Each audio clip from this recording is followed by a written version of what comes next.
secure majority Tory government for England and a Scottish insurgency. One of the first challenges for the victorious David Cameron will be our relationship with the rest of the EU. This morning, the man who challenged Mr Cameron for the Tory leadership and came off not much better than Ed Miliband, David Davis, one of the party's big beast veterans, joins us to talk about the Tory future. But, of course, there were two big winners this week, and I'm joined as well by the generally acknowledged star of the 2015 campaign, the Scottish National Party leader, Nicola Strugeon. She wanted to lock Mr Cameron out of Downing Street. Now he's locked himself in, but from there he's promised Scotland the strongest devolved government in the world. We'll hear her response as Alex Salmond says Scotland is moving nearer to independence. The Labour Party, particularly in England, is going to have to change radically or die. Lord Mandelson, Peter Mandelson, was one of the small team of Blairite revolutionaries who created New Labour. Is it now time for New Labour?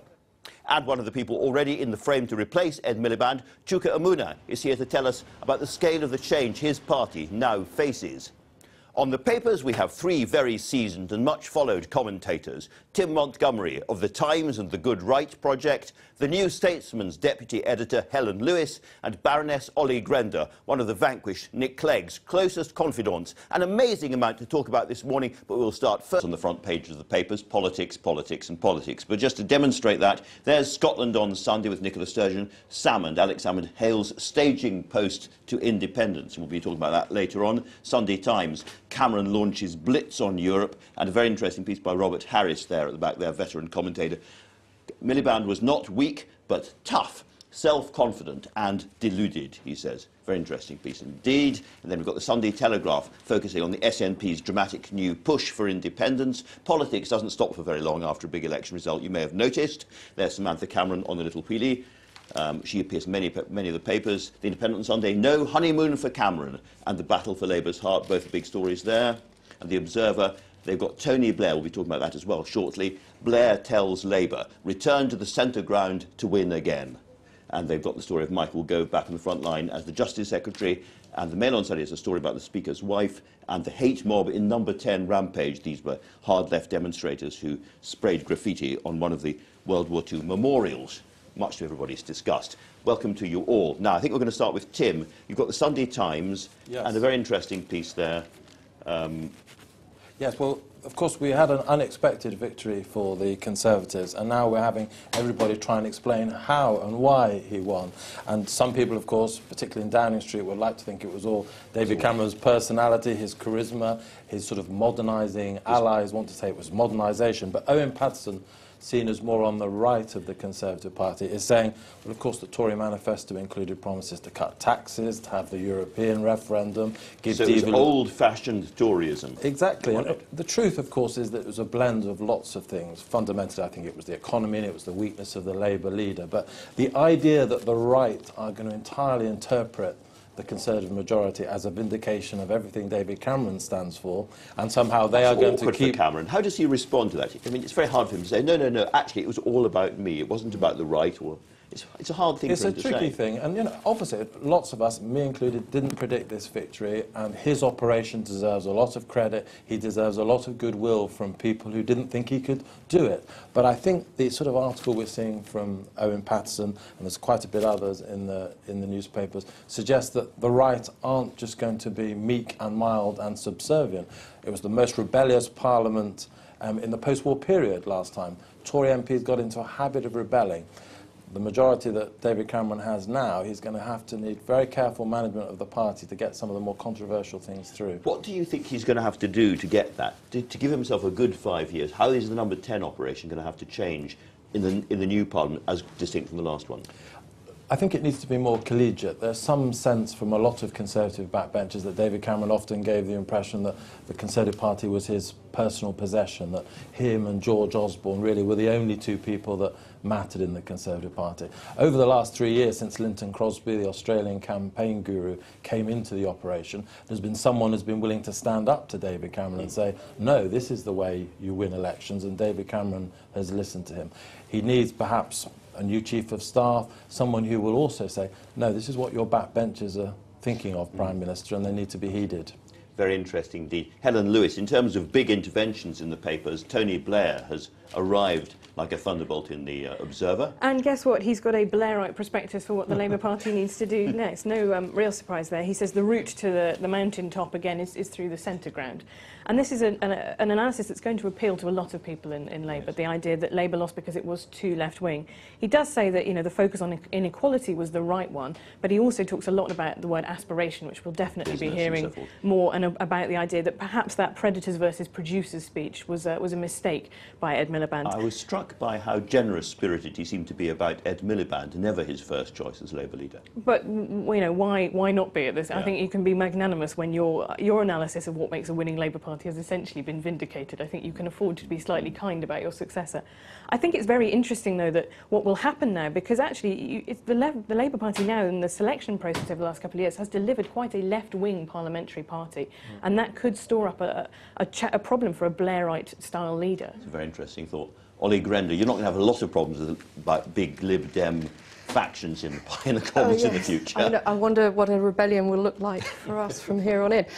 So this is an article, there's plenty of analysis, although buried slightly further down the papers, about what happened to the Lib Dems. And here's a piece in The Independent on Sunday, and you can see that Tim Farron has already declared that he's going for the leadership. I think what is quite interesting about this one is that even he is saying it was right to go into the coalition.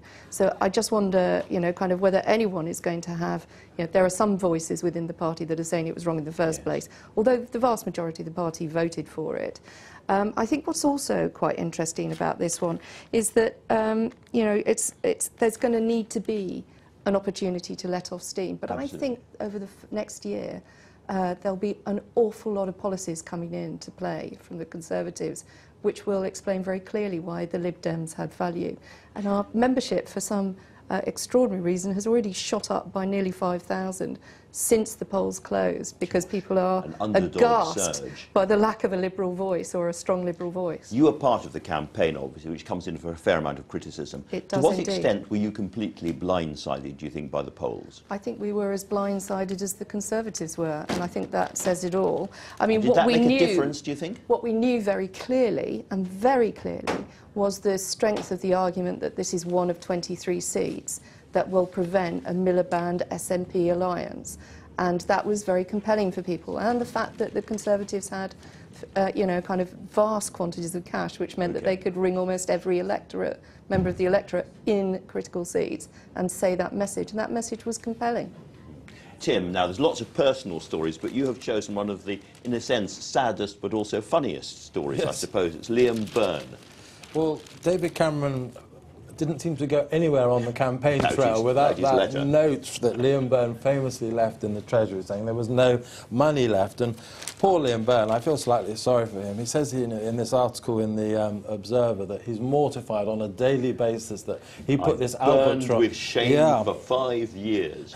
And it was presumably a kind of office joke. It was meant to be a joke.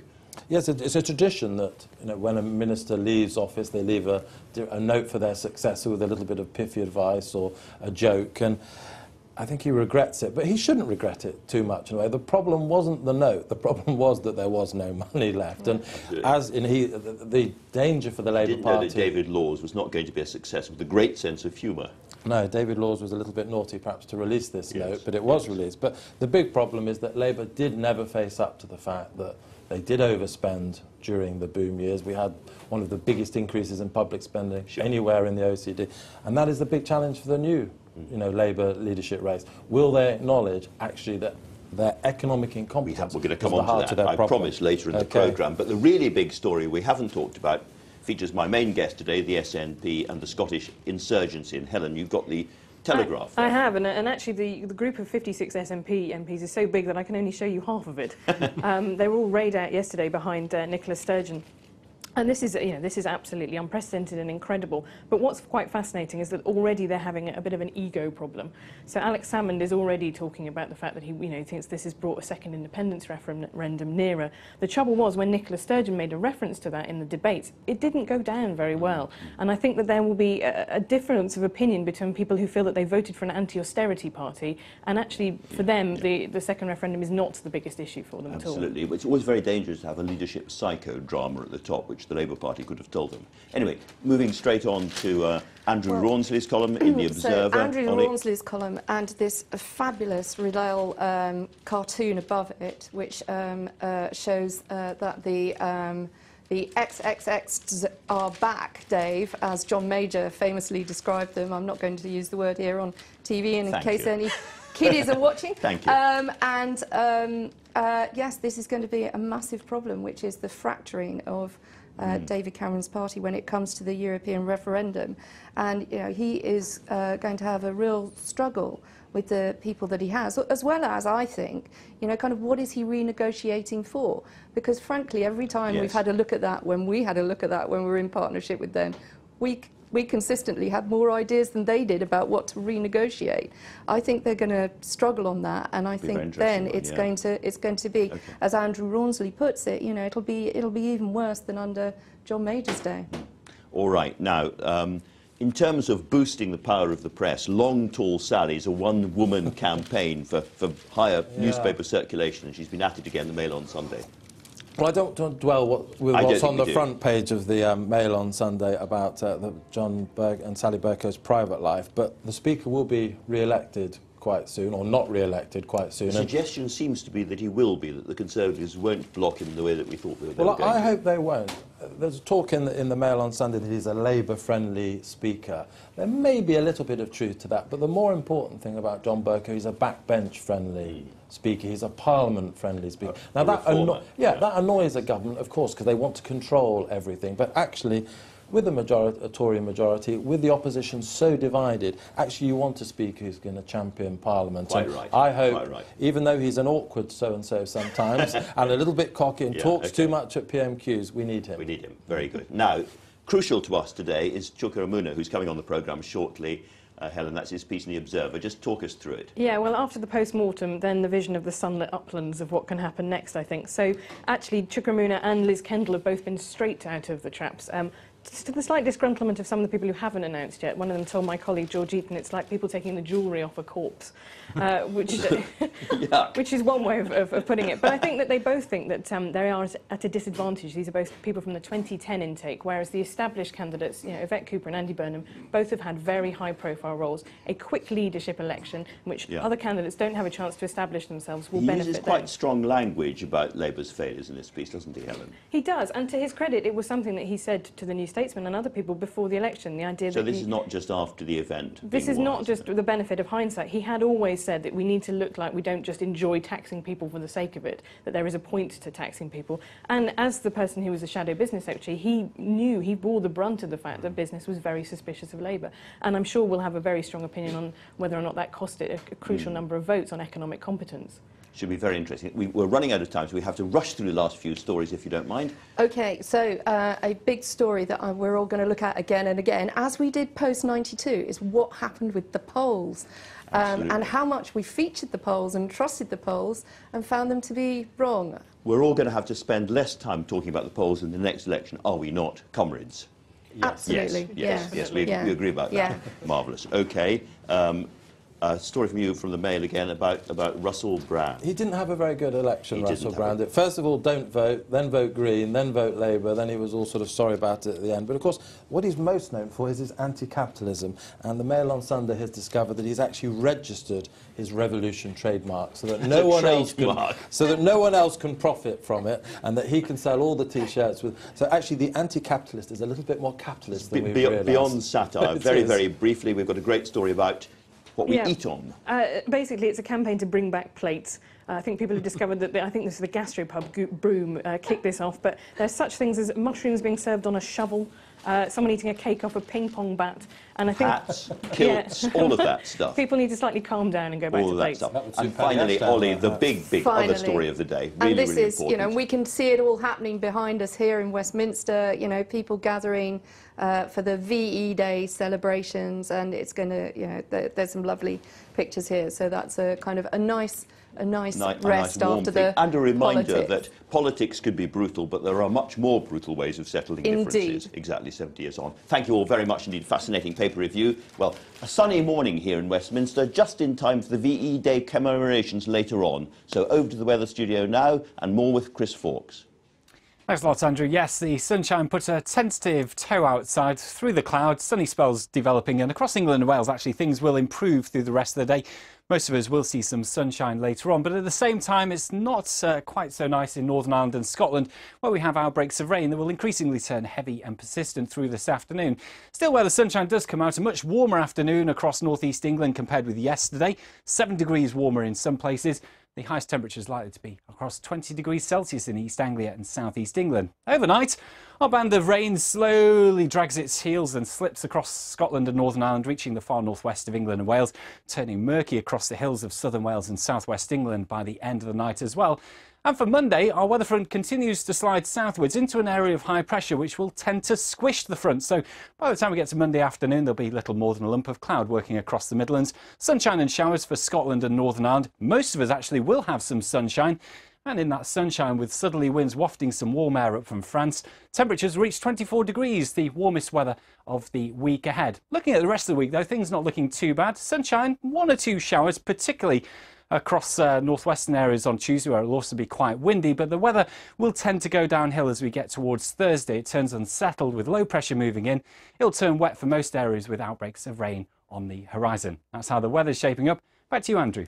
Could be a lot worse. Now, there's no doubt the Conservatives' election victory is also a personal vindication for the Prime Minister. He led his party to its longed-for majority, the sweetest victory, as he called it. But that majority is still relatively slender and therefore vulnerable to natural attrition, as we call it, and perhaps internal dissent. David Davis is a senior backbencher. He lost out to Mr Cameron in the leadership election. It seems amazing, but 10 years ago, and he's with me now. Doesn't seem like 10 years ago, does it? It seems like yesterday. It seems like yesterday.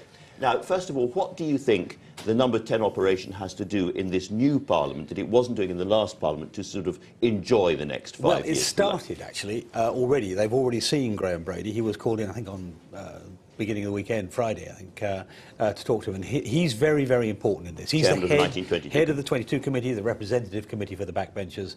They must treat him with respect because he's their bridge. And, you know, they must actually use that to talk to the backbenchers. Some people say that David Cameron had slightly too much of, whether it was a clique or not, there's an impression that it was a clique of mates and friends, and it has to reach out much more to the Tory party. There's certainly that impression, but there's also another problem. You know, whenever they struck a deal with the Liberals on some issue, they were fixed. They couldn't go out and then renegotiate that deal with their own backbenchers or the Lords or whatever. So I think there were two aspects to it. But that makes it harder for David Cameron in a sense, because in the past he could say to critics on the right of the Conservative Party, I'm terribly sorry, I agree with you. Unfortunately, that wretched Nick Clegg has stopped me doing it. He can't say that now, can he? No, he can't, but he's also free to move. And look, one of the things that's interesting about David is when he thinks the circumstances have changed, he can change his mind. He's done that publicly a number of times. Early on in this government, he got criticised for changing his mind on forests and you name it. So I think he's good at that. So from that point of view, he can actually manage it better. Now, of all the big issues, we both know that Europe is the most potentially toxic. I remember very, very well the John Major years where you were the enforcer and so forth for a long time. Now, what do you think he has to bring back, essentially, from the EU negotiations? He's got the maximum power now. He has to strike while the iron is hot. So what does he need to get from them? Before that, I don't think we'll repeat the Major days for 3 reasons. One, we've done it before. We know what it feels like. 2, people have got the option of talking to him more, I think, than before. And 3, if they don't like the outcome, they can actually campaign against it in a referendum. So I think there are reasons why it won't happen. Now, what does he need to bring back? I would put actually immigration, very important in the public mind, to one side. It's not the big issue. So the free movement of people is not important. It's important, but it's not the main one. The main one is very simple. The main one is that in the future we are able to say to the Europeans, look, this is too far for us. An opt-out. Not a veto, an opt-out. There is one already for France. There's a thing called the Luxembourg Compromise. France on a couple of occasions said, this is going to damage our shipping industry, we don't want it, and they effectively brought it to an end. In a sense, to restore some power to the building behind us. Exactly. It's all about that. It's all about restoring control of our destiny to the House of Commons. All right. Now, what about but the free movement of people thing, which we talked about endlessly before the election? You say that's not so important. Why Well, I not? think it's a secondary one. I mean, it will be one he's measured by in the public eye, and the Daily Telegraph and the Daily Mail will look at it. But the trouble is, at the moment, the focus is on things like benefit tourism and so on. That's not the issue. You know, we haven't got millions of people here on benefits. We've got millions of people here in jobs. And so that's going to be quite hard to get right. But they need to try, but it'll be So hard to get if we got a kind of Luxembourg compromise, a bit more veto power, as it were, That's for Britain... the single most important thing. If we got that, would you be in favour of staying in the EU? I think I would. That's for me the acid test. It's not the only one, I'll grant you, but it is the central one. OK, that's Europe. Tick. Let's move on to the next big problem, which is Scotland. Yeah. Because we hear that it's going to be a very more radical form of home rule, but is that enough? What about the money? What's your view? Well, you know, Andrew, from your previous incarnation at the Independent, that I was in favour of fiscal autonomy, as it were, right back at the beginning of this, the 90s. And that's what Nicola Strugeon says she wants, but they want complete fiscal autonomy, and there's a real problem with that. And that is that the Scots essentially raise 3% less tax per person than the rest of the UK, and they spend 15% more money.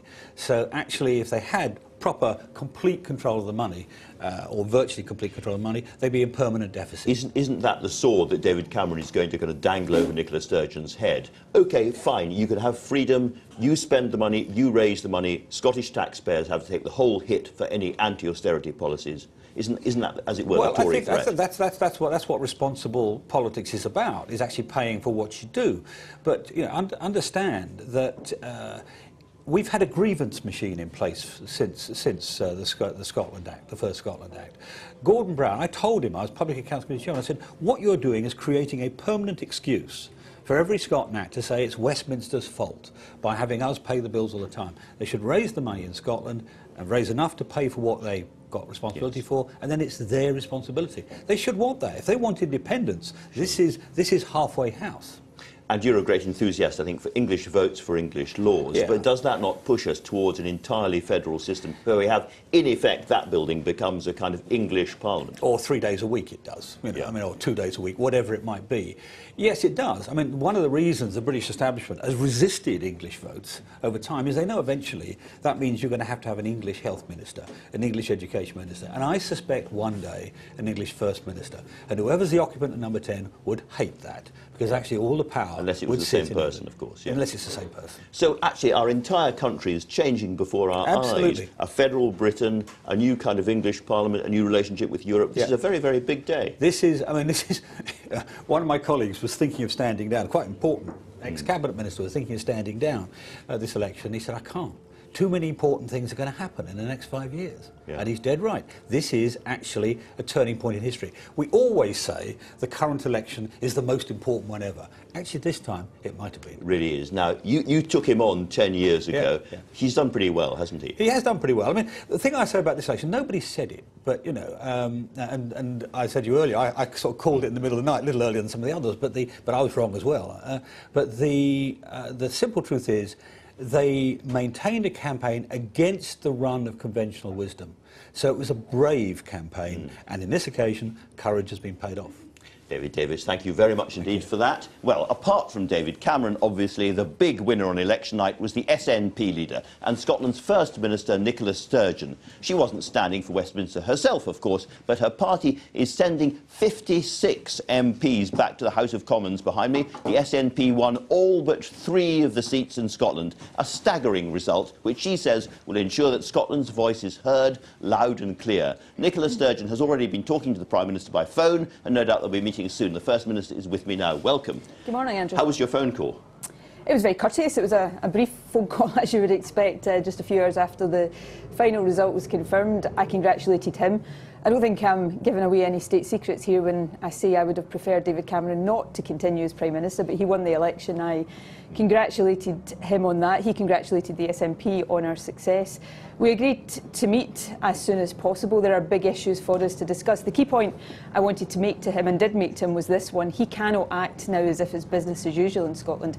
Scotland voted overwhelmingly for change, and I think that has to be heeded. You said one thing that I didn't really understand in the wake of the victory, which is that this was a vote to stop austerity taking place across the UK. You don't have the votes to do that. You can't do that, can you? Well, we put ending austerity as the #1 priority in our manifesto. And when I launched the SNP manifesto, which is about 3 weeks ago now, I was very explicit that that was the top priority. 50% of people in Scotland voted for that manifesto with that commitment to end austerity. Now, that can't simply be ignored. What we said in our manifesto, which is what people in Scotland voted for comprehensively, has to be listened to. And OK, there are discussions to be had and the detail of those discussions to be got into. But if David Cameron thinks, and I'm not saying he does, but if he thinks he can just carry on as if nothing happened in Scotland on Thursday, then he's wrong.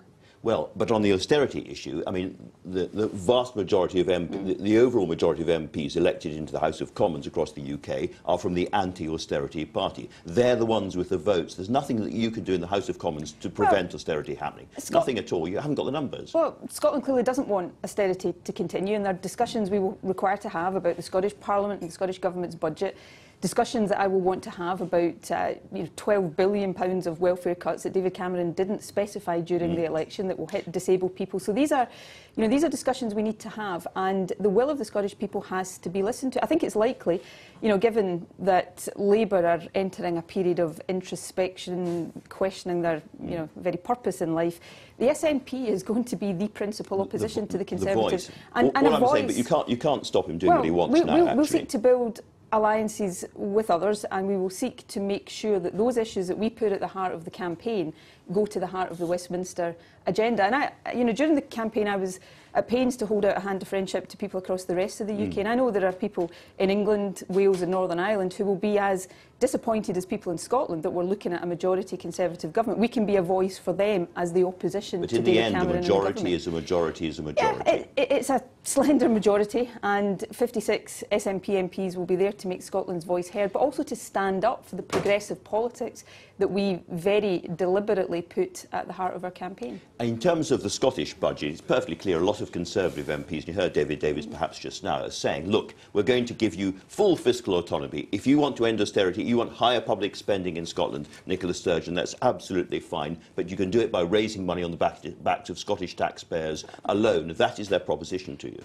Well, if they think giving Scotland responsibility and power is some kind of threat to the SNP, then they don't understand much about the SNP. That, would you? Our manifesto set out very clearly that we would want to move to full fiscal responsibility. Clearly that will take a number of years to implement. What we are arguing for, and what we will argue for, is priority devolution of powers over business taxes, employment, the minimum wage, welfare, because these are the levers we need to grow our economy faster, to get more people into work, paying taxes and lifting people out of poverty. So interestingly, the final point I would make here is David Cameron didn't give me any indication that he wanted to move beyond the current Smith Commission proposals.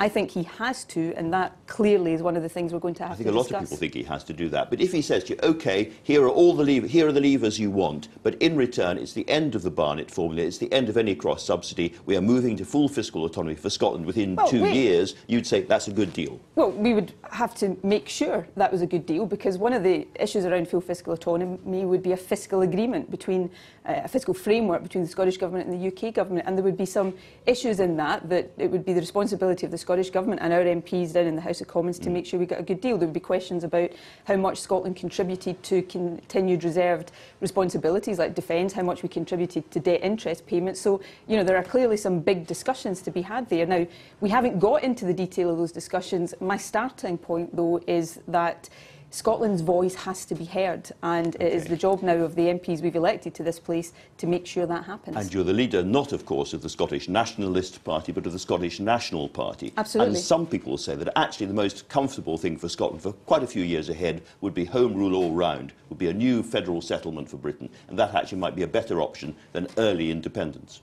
Well, we had the independence referendum last year. I campaigned very hard for a yes vote, as you saw. Scotland didn't vote yes in the referendum. There's not another referendum, on the immediate horizon. So what we have to do now is make sure we get the best deal for Scotland within the Westminster system, make sure Scotland's voice is heard, and also play a constructive role in that system. I'm very conscious, as I said a moment ago, that we will be perhaps the principal and most effective opposition to the Tories in the House of Commons. That gives us a responsibility to speak up for progressive politics on behalf of people not just in Scotland but right across these islands. But a sort of home rule all-round federal Britain might suit a lot of people for quite a long time to come. I know that I want more powers for Scotland. It's not for me to dictate to other parts of the UK, whether that's regions of England or Wales, what the right settlement for them might be. But, the more power that is decentralised out of this place behind us here, perhaps the better for everybody across the UK. Well, let's talk about independence, because Alex Salmond said very clearly yesterday, I think, that this was a stepping stone to independence, this vote. Do you agree with him? What Alex said, and I don't think it's a particularly controversial statement, is that he thinks Scotland will become an independent country. I think Scotland will become an independent country one day. He said he thinks it will be in his lifetime. I hope that's the case. Do you think this general election campaign has moved Scotland further? This general election campaign, and there's no disagreement between Alec and I on this, this general election campaign was not about independence. I said that repeatedly, I said it consistently, and I said expressly to people in Scotland that if they voted SNP, and half of the Scottish population did, I would not take that as an endorsement of independence. So that's a personal integrity thing, because Alex Salmond did say he thought it did move Scotland further after the result, and then people said, aha, they're changing their tune already. None of us are changing our tune. I'm a great believer in what you say before an election should be what you say after an election. I said, and I said it directly to people, and many people who voted no for independence in the referendum, who would vote no if the referendum was tomorrow, voted SNP on Thursday. Now, I've got a responsibility to make sure that we represent all of them, but also that we represent those who didn't vote for us and seek to win their trust. You said our name is the Scottish National Party. You're absolutely right about that. As First Minister, as leader of the SNP, I've got a responsibility to try to unite Scotland, and I'm determined that I do that.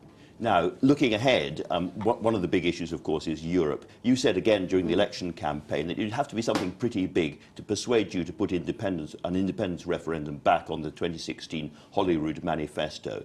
Can I take it that would have to be something really cataclysmic, not on the horizon, unlikely to happen? Well, the one example I've used, I think the last time we spoke, I said I'm not going to give you a list because I cannot see into the future. It would have to be something significant and material. The example I have used is if there was an in-out referendum, and clearly with a majority Tory government that must be on the horizon, and Scotland voted to stay in the EU and the rest of the UK voted to come out. I think there would be a significant opinion in Scotland that said we had to re-look at the issue of independence. But I actually want to have an arrangement to stop that happening. I'm sorry to press you on this, but to be clear, failing to get what you want on austerity with David Cameron in those negotiations wouldn't be a cataclysmic event sufficient to put an independence referendum back on the table. The example I've used is the one I've given. That gives you some idea of what I'm talking about. But clearly we're some distance away from finalising our 2016 manifesto. When we do, people will be able to scrutinise it and decide whether to vote for the SNP on the strength of that. The point I was going to go on to make about Europe is I actually want to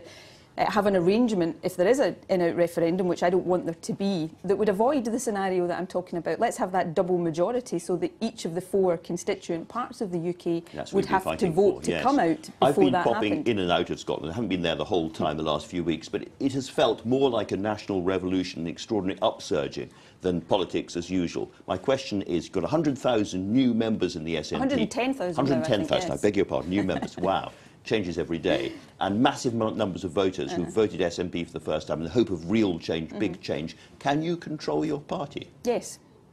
OK, that's very firm, yes. The SNP is a party that is much bigger than it was. It is enthusiastic. It is absolutely passionate about politics and making Scotland a better place. It's also pragmatic and understands that we've got a responsibility to represent all of Scotland. I have no concerns about that at all. What is wonderful, and it's not just about the SNP, it's about Scotland as a whole, that one of the great legacies of the referendum campaign is that we have a population that is interested in, engaged with and enthused about politics, and other countries I'm sure would give their eye teeth for that. We're going to have lots and lots of big political discussions down here over the next 5 years. Who am I going to be talking to as the main voice of the SNP? I'm the leader of the SNP, so I hope we'll be talking many times, but I also hope many of my colleagues will be sitting in this chair or the one in your usual studio on many occasions. We're the 3rd biggest party in this place now, so I hope you'll be talking to lots of us. We've noticed. Nicola Strugeon, for now, thank you very much indeed for joining us. Lord Mandelson has been one of the most influential figures in the Labour Party and British politics more generally over the past 30 years. He knows a thing or two about recovering from election defeats, of course. He masterminded the creation of New Labour and Tony Blair's progress to Downing Street, and he went on to be a senior cabinet minister himself and a European commissioner. So how does he see the challenges ahead for his own party and indeed for the new government? Well, just on cue, here he is. Welcome to you. Good morning. Good morning. Ed Miliband, there's been a lot of kind words spoken about him over the past few hours. What do you think of his record as a Labour leader? Where did he go wrong? Where did he go right? Well, let me first of all say, if I may, Andrew, I want to pay a tribute to Ed, because he delivered a passionate and a professional performance during this campaign. And I commiserate too with people like Ed Balls and Douglas Alexander and other candidates who lost their seats, and I hope they'll come back. But let me say this too. The awful, shocking thing about this election is that Labour could have won it.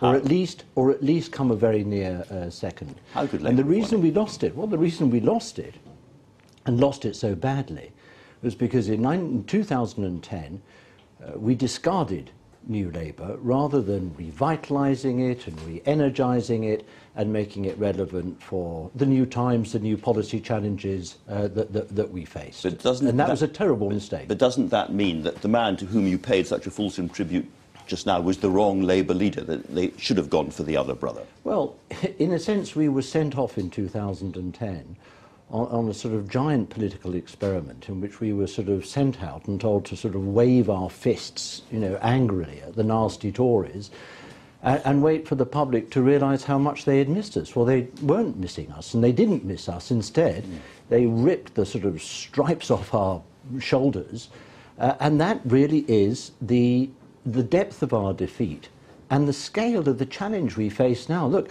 I was there in the 1980s and the early 90s, Andrew, as the party's campaign director. I think now that the scale of the sort of challenge we face and the need for rethinking and remodernisation of the party is akin to the sort of scale of challenge that we faced in the late 1980s. That's how serious it is. So that is a terrible, terrible legacy for Ed Miliband's leadership, is it not?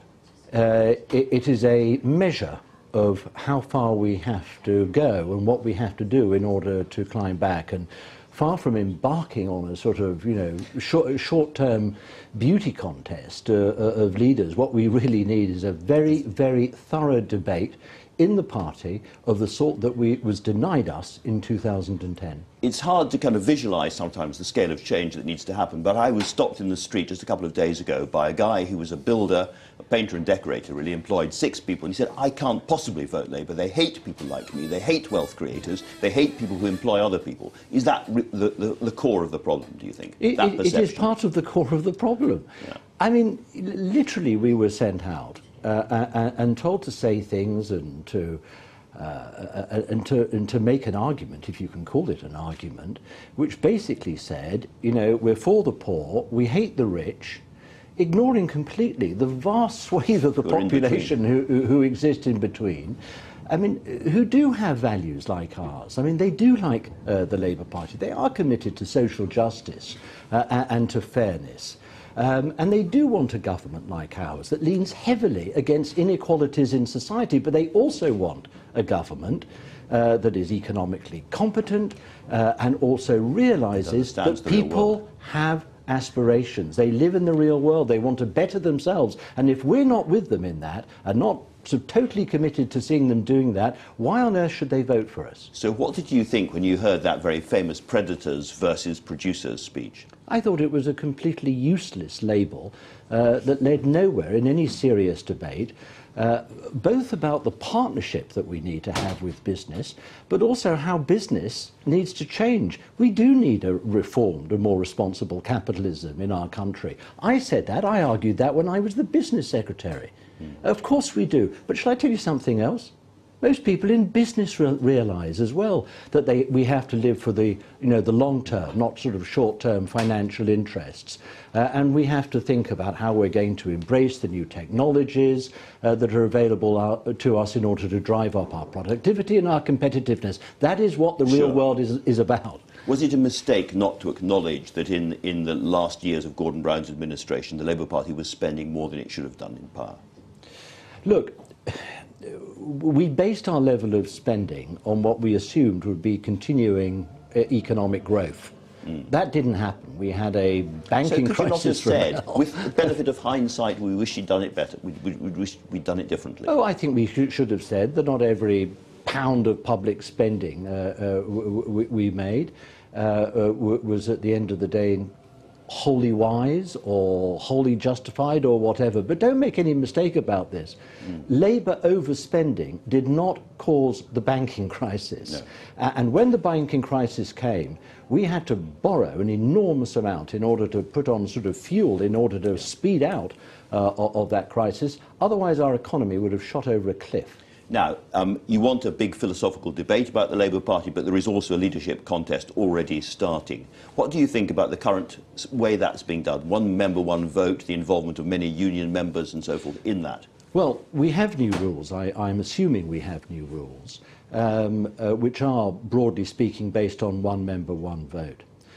But there is also provision for something in the region of 2.5 million political levy-paying trade unionists who are being invited to declare themselves as Labour supporters, enrolled as affiliated supporters of the Labour Party without having to do anything else, and then given a vote in this campaign. Well, in this contest, what I say to that is that, you know, if we're going to have people declaring that they're Labour supporters in that way and given a vote, then every single one of those individuals needs to be validated by the party staff and the party headquarters. We cannot open ourselves up, Andrew, to the sort of abuse and inappropriate influence that the trade unions weighed in with in our leadership election in 2010. To be absolutely clear, what you're worried about is trade union organisers and leaders fixing the leadership contest for the Labour Party by strong-arming people or persuading people first to sign up and then to vote for a particular candidate. In 2010, the trade union machines, or certain of them, and basically Unite and Unison, basically put Ed Miliband's photograph on their ballot papers and put his election material in the ballot envelopes. You know, no other candidate got a look in. Now, that is the sort of abuse by trade union machines, not by individual trade unionists, but by trade union machines, that we must guard against this time. Do you think the time has come for the Labour Party to think about breaking the link with the trade unions? I think it is incredibly unhealthy for us to be so dependent on trade union funding. So whilst I believe the trade unions have an important role both to play in society and politics, and I want to see it continuing, I am not happy with the Labour Party that is so clearly dependent on people who, you know, pay the piper and then in many cases can call the tune. That's not a good look. It's not right for a Labour Party appealing for votes in the 21st century. Very clear. Lord Mandelson, for now, thank you very much indeed. Now, events tend to move fast after an election defeat, as you'll have spotted, and no sooner had Ed Miliband announced his resignation than the bookies started taking money on who is going to succeed him. We'll find out more this week about the timetable for Labour to choose its new leader and those rules that Lord Mandelson was talking about. But everyone seems to agree that the party needs to take a good, hard look at itself, what it stands for, how to win back key supporters. And as we heard, one of the people hoping to shape that debate is Chuka Umunna. He's written a hard-hitting piece in today's Observer, and he's with me now. Welcome. Morning, Andrew. Good morning. Now, you heard what Lord Mandelson was saying. Are you happy with the way these rules are going to operate inside the Labour Party for the leadership campaign? Well, one of Ed's great legacies was to reform our party, and we've put in place a series of new rules and reforms that opens out the party and provides us with the opportunity to grow the party during a future leadership contest. So the NEC will apply those rules, and we will hear what the timetable is that they set out. Now, you said in the Observer, it's quite a hard-hitting piece, you said the Labour Party had hunkered down on its 35% strategy, and that was a disaster. Was that really what people were talking about internally at the time? Well, first of all, it's worth saying I think that Ed grew in stature and led a courageous campaign. I think in many respects we had the most positive campaign in the face of a onslaught from certain parts of the media, but a very negative campaign on the other side. This loss, our failure to win, is not because of the efforts of our fantastic candidates and activists. I saw them, I spent much of my time in English marginals. It's in spite of their efforts that we lost, and of course we've lost some fantastic colleagues. So why did it happen?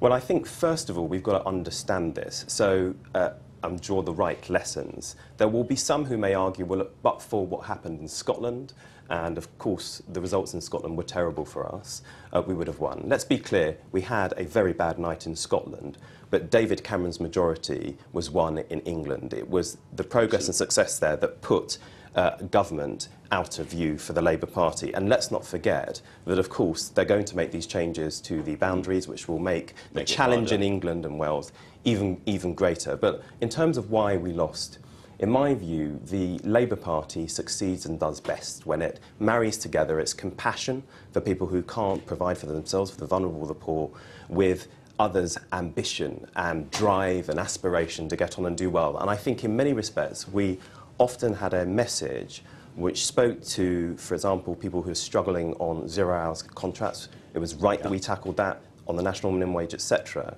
But for, if you like, middle income voters, there wasn't enough of an aspirational offer there. So that was obviously a key issue. And I think also, well, I was going to come on to that, because I also have always argued that ultimately, you know, we're a Labour Party. The clue's in the name. It's about ensuring that people have got good, fulfilling work.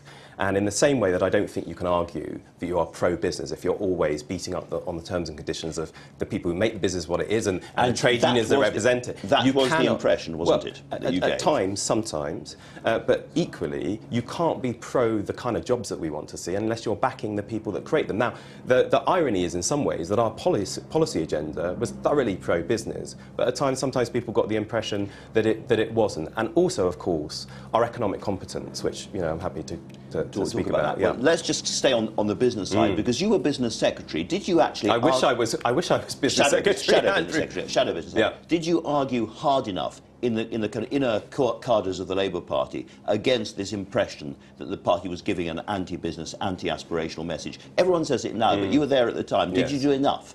Well, I think ultimately, look, I think Ed was too hard on himself when he said all the responsibility for the failures and the loss. Quite. Did no. you Well, let me answer the question.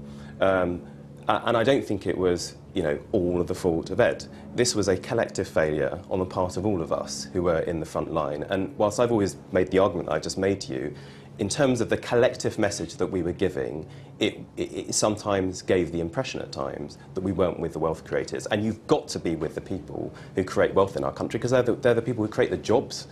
Did you fight that 35% strategy, hunkering down over your core voters, when that was discussed in private? Well, I was never told that there was specifically a 35% strategy, but if you looked at the offer, that is a conclusion that people were entitled to reach. And I think... And were you worried about it, and did you talk out about it? Did you argue with colleagues about it? Well, as I said, look, I'm not into attributing blame here, and as I said, it's a collective failure, and I accept my responsibility for that.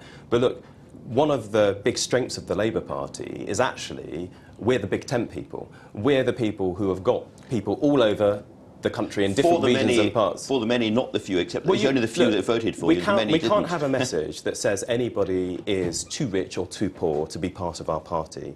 What the Labour Party does well is build a big tent of people of different backgrounds, creeds, colours, races, religions, economic circumstances. And it's when we have an offer that is big tent and appeals to a lot of people, that's when we win. The last time you were in government, did you spend too much? Well, on the economic competence point, and you're right to ask the question, look, going into the crash, should we have been running an albeit small and historically unremarkable deficit? Of course we shouldn't. But the idea... We should not have done, so actually we should not have run... And so why would the party, why would neither of the Eds, asked again and again and again, ever say that, ever apologise for it? That was a huge mistake, was it not? In part, part of the reason, I suppose, there has been a struggle around dealing with this issue is while at the same time we shouldn't have been running that small and historically unremarkable deficit, it is ludicrous to suggest, as the Tories have been, that it's because of overspending on the part of the Labour government. But you could have said all of that a year ago. You could have said, or Ed Balls could have said all of that a year ago, and perhaps you'd have had a better election had you done so. Look, we've got to learn the lessons and learn from the mistakes, and, you know, let's not beat around the bush on this. The facts are we inherited a debt-to-GDP ratio of 42%. We got it down to 37% before the crash. During the Tories' 18 years in government beforehand, they had had a deficit of 3.2%. It had been an average of 1.3% during our time in government. The reason that we had the big debt and deficit issues coming out of the crash was because of the banking crisis. It wasn't because we were spending too much in schools and hospitals in my constituency in Streatham and beyond. And we needed to nail that. But also, there's another very important part to this, is that in terms of illustrating that we took deficit reduction seriously, I think in some quarters there was a nervousness about making the progressive case for balancing the books for fear of being portrayed as being austerity light. And what I'm very clear about, there is nothing progressive in spending more on your debt interest repayments, paying off city investors and others every year, than on housing, than on schools. Okay. It is not a progressive thing to be doing that, and we should have said that more clearly, in my view. Now, you've made a very clear statement today and in the newspaper. We assume, therefore, that you're running for the Labour Party leadership. Well, look, I think it's too early for that at the moment. That's the old politics. Well, it might be the old politics, but there isn't even a timetable at the moment. But I certainly intend to play the fullest part I can in rebuilding our party and ensuring that we have a proper debate that we now need to have to make sure we win. And by the way, that sounds Andrew, very close, like a yes. All I'm saying is maybe we're in a stage now after this election defeat where we straight answers to straight questions. Yes, and I will answer that question.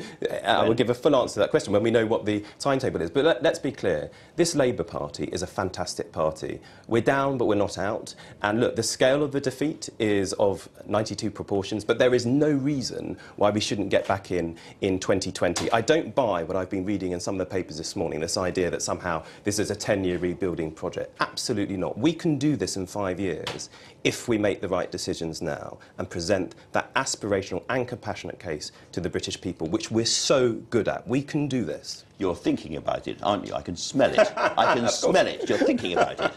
Yes, you said of course, yeah. Well, of course, we're thinking about the future of the party. But look, let's be clear. You can change the leader, but unless we get the message right, we're not going to win. And I think we can't shy away from some of the arguments perhaps we should have had before now. Because unless we face up to them, how do you deliver progressive values in a fiscally cold climate? How do you do it when technology is changing everything? And how do we make sure that we can pay our way in the world when we're facing more international competition from the likes of India, China and others? Would you like the Labour Party to settle the leadership question quickly or let it drag on for a few months? I think the rules were changed to open out the party and build our movement. And so we need to allow time for that to happen. Chukwumuna, for now, thank you very much indeed. For the moment, we're going to talk in a moment more to him and to Lord Mandelson, I hope. After this programme, however, there's going to be live coverage of the VE Day commemorations not far away from me in Westminster. But in the meantime, let's take a quick look at what's going to be on BBC Two at 10 o'clock. Join us at 10 on BBC Two when we're asking one very big question. Has human rights law achieved more than religion for mankind? Join human rights campaigners, lawyers, defenders and believers from many faiths for a big debate on BBC Two at 10. Thank you very much. Well, Chukwumuna is still with me, and we've been joined, as I hoped, again by Lord Mandelson. Now, I'm not expecting a kind of laying on of hands here or anything, but he's the kind of candidate who is saying the kind of things that you were talking about earlier on. Look, I wish Chuka was sitting here as the business secretary because he would have been, building on and taking forward a lot of the things that I believed in and was trying to do when I was in his job. So he has a little weight to go, but I think he'll get there. You both spoke about Scotland, and in the wastes of election night, I was talking to Charles Clarke, former Home Secretary under Labour, who said he thought the time had come for the Labour Party in Scotland to detach itself from the Labour Party in the rest of the country. A sister party arrangement, always vote together in Westminster and so forth, but it should be a different kind of party, and I wondered what the two of you thought about that. Well, I think in some senses we've struggled because whilst we've made the case, and I fundamentally believe we need a new, more federal model in the UK for a devolved framework in our country, we haven't quite worked out how that operates within the Scottish Party. And by the way, I think Jim has done an excellent job, and in many respects was being given a task I'm not sure anybody would have been able to achieve. But don't forget, I mean, one thing I forgot to say, it isn't just the unity of the UK we're looking at, which is potentially under threat, this Parliament. We've also got to make sure that the UK remains a member of the European Union, and I think it's absolutely essential that the Labour Party is at the forefront of that campaign. Okay, our final thought then with Lord Mandelson, former Commissioner himself. Now, we've always said that David Cameron can't possibly get the deal he wants, many people have, and before he comes back to the EU referendum, an incredibly difficult task. Now he possibly could. He's got the authority, he's got the wind in his back. If he strikes now, he could get the kind of deal that would persuade the Conservative Party to back him in a pro-European referendum, could he not? Depends what he's going to ask for. I mean, if he goes into those negotiations with an agenda supplied to him by his madcap backbenchers, then he's going to get precisely nowhere. If he goes in with a slightly more intelligent reform agenda, which, by the way, there is a very large constituency of support for across the European Union, then I think he will get somewhere. What about the idea of a veto for things that we think are against our national interest, as it were, a Luxembourg compromise in English? Yeah, but do we want to see the French and the Spanish and others doing that too, in vital liberalising reforms that we need, for example, in the single market? Every country has a veto. That's not a European Union anymore. I would have to say, Andrew, you know, there's lots of analogies with 92 here. I mean, I think the issues and challenges the Prime Minister will face with his backbenchers in this Parliament will make the challenges that John Major faced with the Maastricht rebels look like a complete tea party, and there's an opportunity. Well, if he's watching, he'll be shaking his head. We will see. Thank you both very much indeed. It's been a very, very interesting morning, but it's all we've got time for.